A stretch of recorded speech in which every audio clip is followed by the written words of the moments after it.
Halo, selamat datang kembali di channel ini ya, di mana hari ini kita akan membahas daily charting koin-koin kripto berdasarkan market yang sedang running hari ini. Oke, mari kita lanjutkan. Oke, halo semua lagi. Hari ini sudah tanggal 3 ya. Kita lanjut daily charting kita hari ini. By the way, hari ini tuh puji Tuhannya lagi saya ada take profit di Farcoin. Ini lumayan lah ya. Ada 7% leverage-nya ya, kurang lebih 10 kali doang. Terus kenapa bisa begini? Nah, sebelum kita masuk daily charting, kan per hari ini tuh kita lihat ini semuanya hijau kan. Sebenarnya mulai tadi malam itu udah mulai hijau. Nah, kalau kita bahas kemarin si Farcoin ya, kalau kita lihat di sini, ini tuh trennya memang naik nih. Nah, tapi kan kita harus tahu nih kapan masuknya. Makanya kan kemarin kita coba analisa kan dia di time frame 4 jamnya. Kalau di time frame 1 hari kan dia lagi rally. Kita kan pasti bingung nih. Jujur saya pribadi belum terlalu hafal pakai Fibonacci ya, tapi sebenarnya sih rezeki dari Tuhan aja juga sih, bukan karena kita pintar baca chart. Ya pintar baca chart itu boleh, cuma kadang-kadang memang seperti ini dia rezeki dari Tuhan dan hoki juga. Saya tuh lihatnya pertama itu memang lagi rally kan, terus dia itu untuk jatuh langsung ke sini tuh masih terlalu jauh. Makanya waktu saya lihat ini terus saya coba kecilkan lagi di time frame 4 jam tuh dia rally. Nah, tadi malam itu setelah kita close video, saya tuh sempat lihat itu dia tuh chartnya nembus ini nih, nembus resisten yang ini nih. Wah, kok dia tembus ya? Itu ada di sini nih, pas ini semalam nih. Nah, jadi saya kecilin time frame-nya, akhirnya saya cobalah open, saya tandain kan di sini, karena di sini kalau kita turun lagi di time frame 1 jam itu kelihatan banget ada fair value gap di sini nih. Setelah dia lompat begini kan, ini ada fair value gap. Nah, kadang-kadang tuh teman-teman tuh, saya pun dulu juga sering begitu. Pada saat dia lompat begini, kita buru-buru ambil posisi di sini nih. Padahal kita harus tunggu dia retest dulu. Nah, ini kan dia nih reject dulu kan, yang di sini kan kelihatan dia reject nih. Bayangkan kalau kita ambil posisi di sini kan, bisa turun ini bro. Nah, biasanya kalau sudah begini kita turun lagi nih. Ini kan sudah kelihatan nih. Kan pertama di time frame 1 hari. Saya mulai dulu ya, kita pelan-pelan. Saya sih biasanya pakai time frame besar aja karena saya enggak ada waktu untuk analisa lebih lama, makanya saya ambil yang time frame besar nih. Time frame 4 jamnya satu hari kan dia begini nah. Kan naik kan. Nah, saya turun lagi di time frame 4 jam. Nah, ini nih mulai kelihatan kan dia punya area-area resisten kan. Nah, saya kecil lagi di 1 jam itu tuh resistennya yang ini nembus nih, ini nih. Dari resisten dia itu dia tiba-tiba jadi support, mantul gini kan. Nah, logikanya sih harusnya kalau dia berhasil mantul begini, harusnya pada saat dia kembali begini, harusnya semoga mantul kan. Makanya saya coba cek di time frame 15 menit lagi, akhirnya saya open posisi di sini, tapi pakai limit order. Saya tuh selalu pakai limit order karena pertama saya tidak ada waktu, kedua ya sudah kalau memang dia tidak kejemput ya sudah biarin aja. Saya tidak mau ini, soalnya trading itu bukan aktivitas harian saya. Ya kalau memang ada potensi ya masuk, kalau tidak kejemput ya sudah. Nah, di koin Farcoin ini kemarin saya beli, nah, dan ini nih yang saya mau kasih tahu teman-teman ini, trading yang khususnya di derivatif ya, bukan di spot ya. Derivatif itu kemarin yang saya bilang kan, saya itu tetapkan stop loss sama ini nih, sama dia punya take profit. Kenapa wajib pakai beginian nih kalau di futures, apalagi di koin-koin yang kayak Farcoin, pokoknya koin-koin altcoin atau bahkan meme-coin itu, karena kita nggak tahu dia itu naiknya sampai kapan. Dan bukan setahu saya, dan di futures itu ada biaya menginap loh. tidak kayak di spot, nggak ada biaya menginap, makanya kita harus cepat keluar, cepat masuk, cepat keluar. Nah bayangin nih teman-teman, kalau saya tidak kasih take profit, dia sudah profit begini jemput, dia kembali turun, akhirnya kan kita rugi nih, kan lumayan nih. Dan take profitnya itu nggak usah muluk-muluk, saya sih bisa aja ambil di sini kalau saya mau greedy kan, cuma kemungkinannya dia sentuh begini itu sedikit banget. Ini tuh soalnya biasa ya di beberapa actions itu ya, ini sih sudah bukan rahasia umum ya, kadang-kadang itu dia tidak kasih hit di TP-nya, kadang-kadang dia itu anggaplah kita maunya di sini tapi kebaca sistemnya itu kayak di area di bawahnya lagi dikit, ya mending sekalian saya tentukan garis di sini nih. Makanya saya suka sekali buat trendline begini, biar saya tahu normalnya saya take profit atau normalnya saya untuk stop loss di mana. Karena kalau ada trendline begini kita bingung mau taruh di mana. Akhirnya ya puji Tuhan kita dapat hit di stop di take profit, akhirnya kan dia turun. Bayangkan kalau nggak ada ini nih, nggak ada stop loss take profitnya, kan dia turun lagi, rugi kita kayak gitu. Itu ya pertama. Akhirnya kita sudah, ya puji Tuhan lah, kita ada take profit. Sudah lumayan lah, cuma 2 USD tapi lumayan untuk beli bensin. Terus kita lihat lagi nih ya, ini tuh semuanya lagi hijau merona. Kenapa? Karena kembali lagi yang bikin dia hijau-hijau itu karena ini sebenarnya nih, mana nih si Bitcoin lagi rally tuh. Bitcoin kalau rally begini mah semuanya ikut hijau. Ini tuh dia bikin bullish flag nih di sini nih, kelihatan banget bullish flagnya nih. Tuh. Ini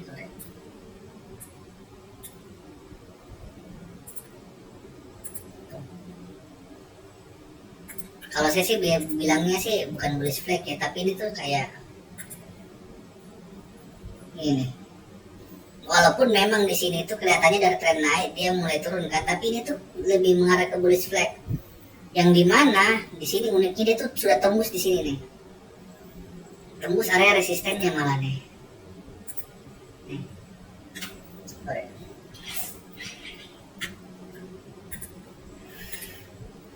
Nah, ini kan, kalau chartnya begini besar kemungkinan kayaknya dekat-dekat ini harusnya sih dia begini ya. Kalau kita lihat dia begini, wah ini tuh bisa, kalau dia benar-benaran begini, dia bisa tembus 120 nih. Nih. Kalau kita ambil trennya begini nih. Karena kan ini kan dia dari drop, tapi di sini tembus, karena kalau dia sudah tembus begini, ini kemungkinan besar dia akan begini nih.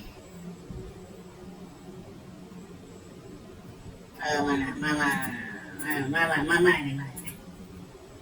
ini nih, jebret, paling dia begini nih, naiknya begini.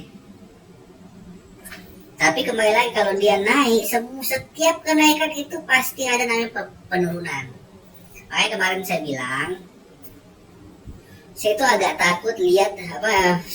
takut untuk short BTC, karena di gambaran besarnya aja dia itu trendline-nya selalu naik tuh. Walaupun memang dia koreksikan begini, tapi di besarnya ini dia tuh cenderung naik terus nih. Tuh. Kalau kita mau tarik lagi nih.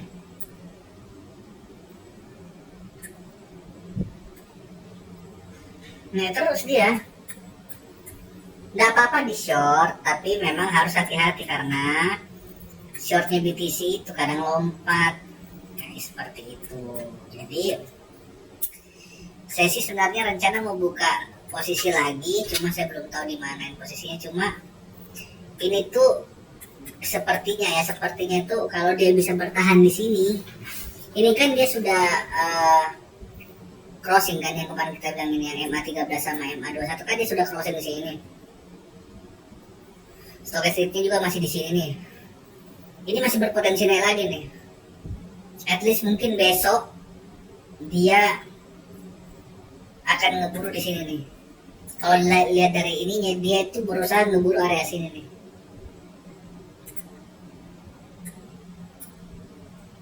Nah, area sini. Ini kan dia mantul turun kan. Tapi dia ada nge-break di sini nih. Nah, ini sekarang kita lihatin deh. Nah, kemungkinan besar itu dia akan lompatnya ke sini dulu nih. Dia ke sini, soalnya kita kasih rapi dulu ya.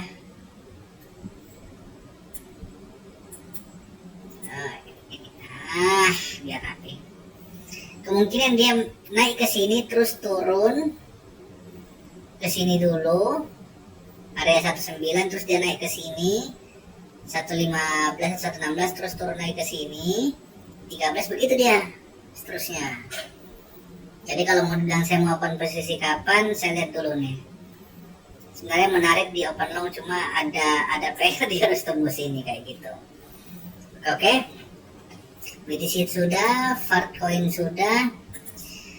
Pasti kalian mau nanya mengenai Mudeng. Karena Mudeng hari ini gila banget naiknya, bro. 41% tadi pagi lompat, dan itu membuktikan ya omongannya si Kalimasada itu, tekniknya dia itu luar biasa loh, karena dia itu selalu bilang kalau kalian ada di Discordnya dia itu sempat selalu bilang, dan sampai sekarang saya pakai itu. Dia itu patokannya itu ini nih, rata-rata yang cross MA13 MA21 kalau dia di bawah ini tuh kayak yang nendang harga naik. Nah ini kan dia kemarin kan dia begini kan dia naik ini kemarin nih, tapi kan belum nge-cross kan. Tiba-tiba hari ini nih pas dia di bawah nendang nih. Lihat nih, buset dah. Tuh, kan dari sini startnya kan jam 7 pagi di sini. 48% boy.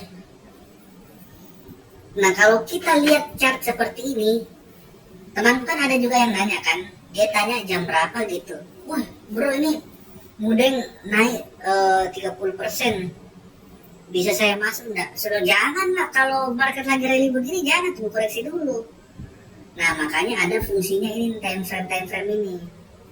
Nah biasanya kalau kita lihat dia begini, ini kan tadi pagi dari dia rally di siang. Bayangkan kalau kita open posisi long di sini contoh nih. Tadi pagi tuh teman saya ada mau ambil posisi long di sini. Kalau saya tidak salahnya di sini nih. Karena dia bilang, oh karena dia ini sudah tembus resistennya di sini nih, jadi support. Benar. Karena kalau kita lihat di time frame satu harinya kan seperti itu. Di time frame 4 jamnya benar. Tuh. Dia udah tembus, tapi tembusnya itu belum ada di sini, kosong banget ini, kosong. Area sini masih kosong nih. Tuh kosong banget, lompatnya jauh terus kosong banget. Nah kemungkinan besar dia itu turun bikin base. Kalau memang dia kuat, kalau memang market lagi bagus, harusnya dia terbang lagi. Sama kayak Bitcoin tadi ini nih. Dia pasti naik terus pasti turun lagi. Tidak mungkin dia naik, tidak ada koreksi naik sampai ke langit, tidak ada, tidak mungkin. Pasti itu semua chart itu pasti kayak tangga-tangga begini. Dan saya sarankan teman-teman kalau mau trading khususnya future, cari yang polanya bisa dibaca kayak begini nih. Karena kita bisa gambar posisi-posisi kita. Nah kayak Mudeng begini kan, kayak gini kalau masuk begini sudah kena cut loss ini. Karena kan dia di sini ada open long. Bayangkan kalau dia cuma ambil posisi long terus dia ambil untuk stop lossnya di 2%-an, ya pasti kena cut loss lah, nggak bisa. Jadi kalau untuk Mudeng, kalau buat saya sih ini sih kalau Mudeng buat saya ya, ini tuh bisa potensi naik lagi karena dia itu di time frame, kembali lagi di time frame satu hari ini udah break memang nih. Nah, dari dia awalnya downtrend kan. Nah, downtrend dia berikan breaknya kenceng terus ini, nah bisa jadi ini akan naik, tapi lihat lagi kembali karena dia ini kalau bertahan lagi ini bisa jadi lompat. Nah, kita bisa tandai di sini teman-teman. Takutnya dia itu ngejar ini nih. Yang saya takutkan itu dia ngejar ini. Nih. Ada fair value di sini yang kenceng banget naiknya nih. Nah, kalau dia benar ngeburu ini, harusnya kalau dia nyentuh begini, kayak gini nih. Takutnya tuh dia begini. Dia naik ke sini dulu, begini dulu, jebret. Karena dia retest satu kali lagi begini, ya dia naik begini. Ini kalau beneran, wah keren sih nih. 125%, tapi tidak mungkin dalam satu hari. Mungkin saja di kripto, apalagi kalau kita lihat Mudeng itu di urutan keberapa ya? Mudeng itu urutan 198 market capnya itu. Urutan 198 ini tuh ringan banget. Bisa jadi kayak tadi aja 48%. Cuma kembali lagi saya bilang ya, hati-hati kalau marketnya begini, jangan buru-buru, ini harus dianalisa.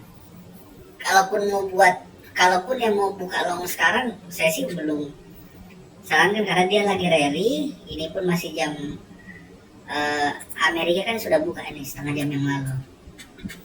Ya kita bisa lihat di time frame begini nih. Nah tapi ini kan dia chartnya. Nah kembali lagi teman-teman, di chart satu harinya kan dia begini nih. Ini kan chart 4 jamnya tuh masih begini, agak susah dibaca nih. Memang sih di sini ada double top nih. Bukan double top, malah ini kayak reverse head and shoulders kayak gitu tuh. Tapi dia masih belum terlalu ini, nah kecuali dia retest lagi di sini sekali nih. Kalau kita buat support resistance-nya, ya benar tuh. Dia gini nih. Begini dia. Dari resisten dihajar langsung tembus jadi support sekarang. Kalau kena di time frame satu harinya juga chartnya masih berantakan nih. Dan ini dia lagi rally turun ini, nyari sini nih. Di 15 menit jam pun dia sama aja. Jadi tidak terlalu saya sarankan untuk masuk, cuma nanti saya lihat lah. Kita bisa simpan dulu ini. Mudeng. BDW kalau kalian trading itu khususnya futures, biasakan pakai ini aja, pakai komputer aja biar looksnya bisa lebih lengkap, dan biasakan itu pakai catatan. Jadi saya itu selalu mencatat tuh. Selalu saya pasti catatan.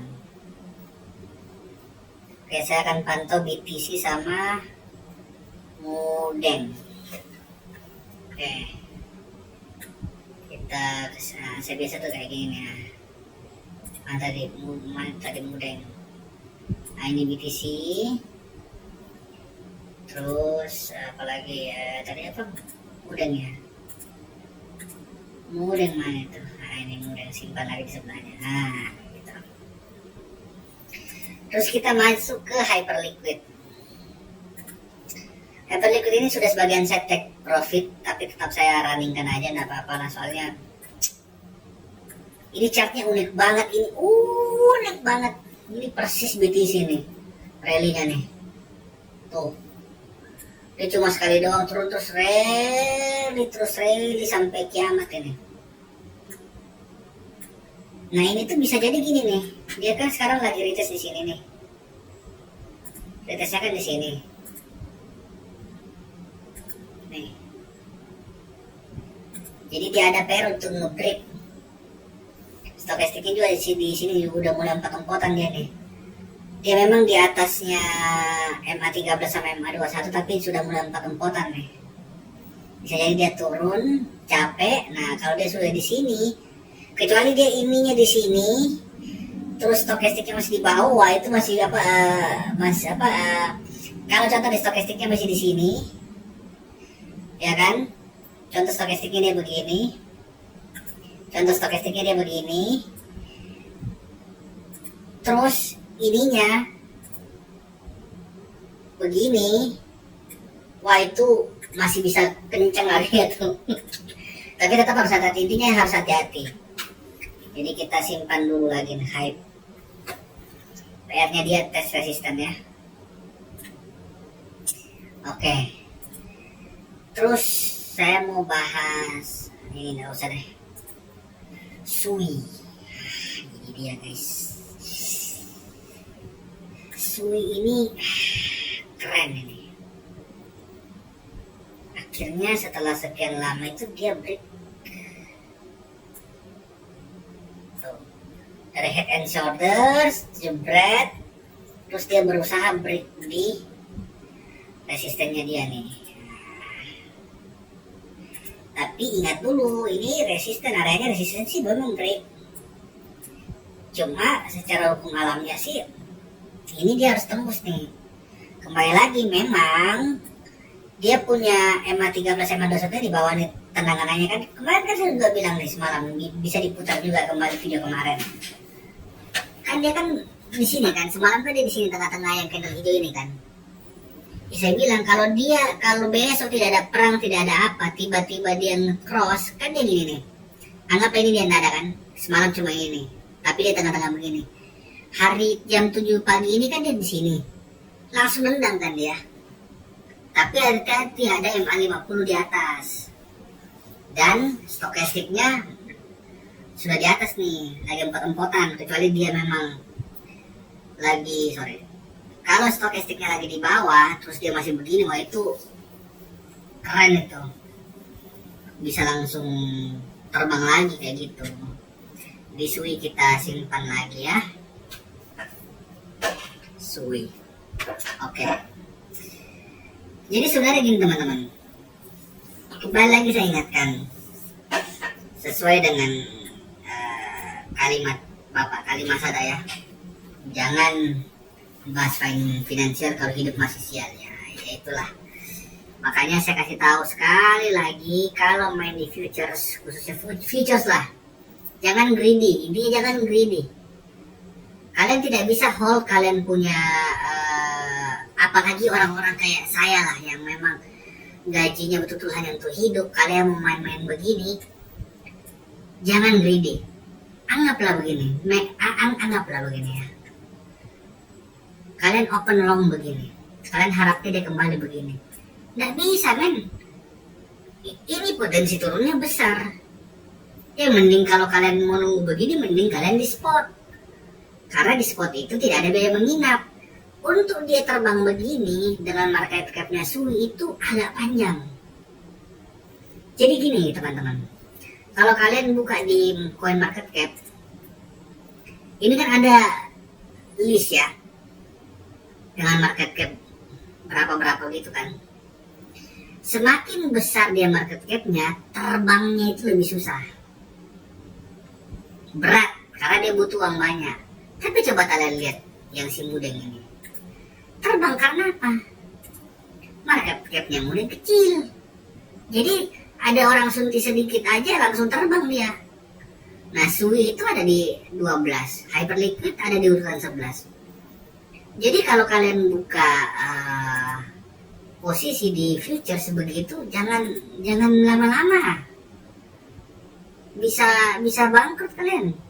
Nah tadi Sui ini, karena kita itu kalau di futures itu cuma gini, futures itu hanya mengandalkan bolak-baliknya market doang. Itu yang saya tahu saya, tapi mungkin bagi trader-trader yang jago pasti lebih tahu lah, karena saya kan juga bukan trader jagoan, saya cuma trader kampung doang kan. Buktinya saya masih pakai Astra Legenda begitu kan. Nah karena futures itu hanya untuk bermain di area-area begini doang, makanya ada long, makanya ada short. Sedangkan spot itu kalian kalaupun ngegantung ya amit-amitnya jadi dari trading jadi investasi, karena ya mau nggak mau dibandingkan kalian loss paling nggak ada yang tandak. Itu namanya tidak bijak kayak seperti itu teman-teman. Nah terus apalagi yang tadi saya bilang short kan, Itu udah hati-hati banget nih. Kalau kalian contoh ambil posisi short di sini karena mau ngejar ini, mau ngejar dia kembalikan arahnya di sini.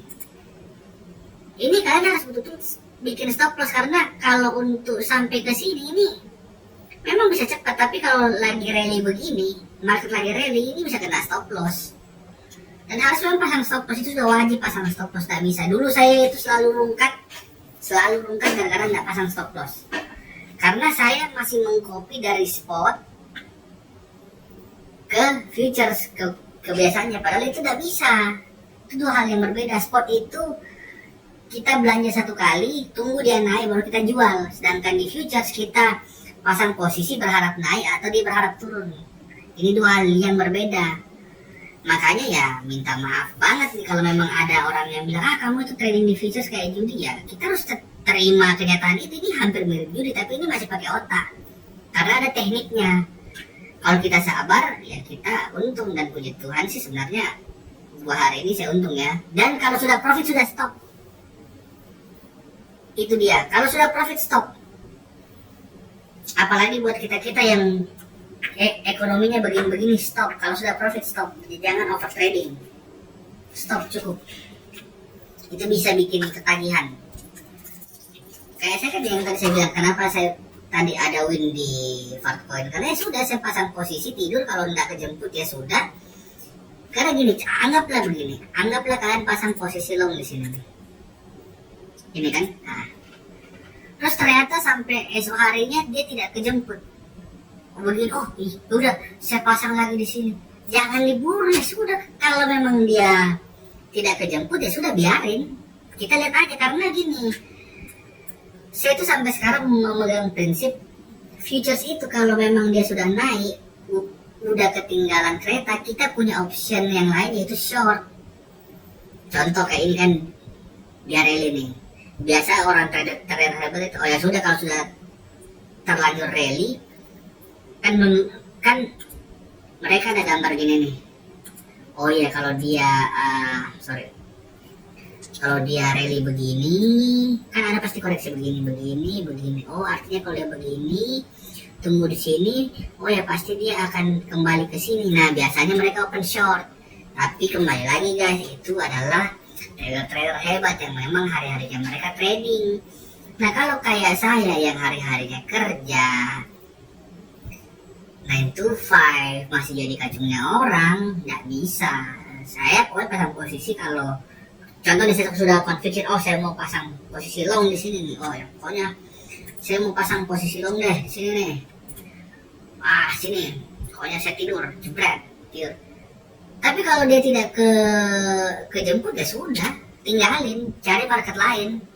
Kayak gitu banyak kok ini. Banyak banget nih. Banyak yang bisa di trading kan di sini nih. Kayak gitu. Oke, teman-teman, itu aja mungkin dari saya. Mungkin nanti next videonya saya akan perlihatkan bagaimana bedanya itu future sama spot. Soalnya masih banyak nih yang teman-temanku itu belum tahu spot sama futures itu apa. Yang kadang-kadang mau cepat kaya, dia beli BTC, katanya beli BTC, tapi uangnya langsung nol. Wah itu artinya dia kelihatan banget itu futures. Makanya bentar, tetap buatin ini deh, buatin video deh perbedaannya future sama spot. Oke, gitu aja. Kembali lagi teman-teman, ini video not financial advice, ini hanya tradingan orang biasa-biasa. Tidak ada ajakan jual beli, ini hanya edukasi. Itu pun edukasi rendahan. Bagi teman-teman yang masih mau belajar, bisa juga di compare ini sama video-video YouTube yang lain, kan banyak yang lain-lain. Jadi kembali lagi, ini hanya dasar-dasarnya doang. Kalau kalian mau advice, tetap saya sarankan untuk lihat video orang lain. Semakin banyak ilmunya, semakin bisa kita ini. Intinya jangan over leverage, jangan pakai uang panas, pakailah uang dingin, dan jangan over trade. Oke, itu aja. Semoga pembelajaran kali ini atau video kali ini bermanfaat dan kalian bisa trading juga sebagai penghasilan tambahan dan kalian tidak miskin ya. Seperti itu, semoga hidupnya tidak seperti saya. Oke, terima kasih ya, terima kasih banget sudah nonton, terima kasih.